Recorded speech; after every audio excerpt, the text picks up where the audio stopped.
నిరుద్యోగుల సమస్యలు పరిష్కరించాలని కోరుతూ గాంధీ ఆసుపత్రిలో నిరాహార దీక్ష చేస్తున్న ఓయూ విద్యార్థి మోతిలాల్ నాయక్ ఆమరణ దీక్ష విరమించారు. కొబ్బరి నీరు తాగి దీక్ష విరమించారు. నిరుద్యోగుల డిమాండ్ల కోసం గత 9 రోజులుగా దీక్ష చేస్తున్నామని తెలిపారు.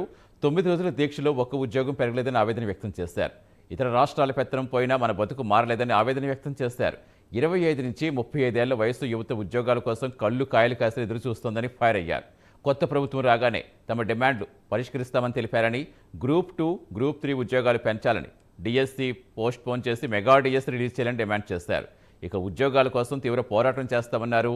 50,000 ఉద్యోగాలు ఇచ్చే వరకు ఉద్యమాన్ని తీవ్రతరం చేస్తామని తెలిపారు. జీవోలు రిలీజ్ చేసే వరకు ఉద్యమిస్తామని హెచ్చరించారు. తనకు మద్దతుగా ఉన్న ప్రతి ఒక్కరికి ధన్యవాదాలు తెలిపారు.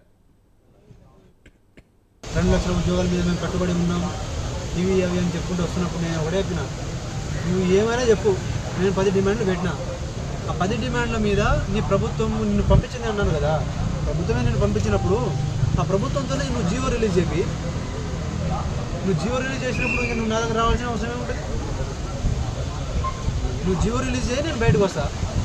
ఓపిక ఉంటే చేస్తా, లేదంటే చేస్తా.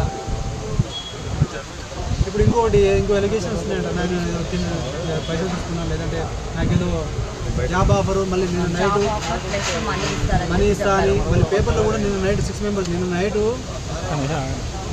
ST commission member Hussain Naik వచ్చినారు.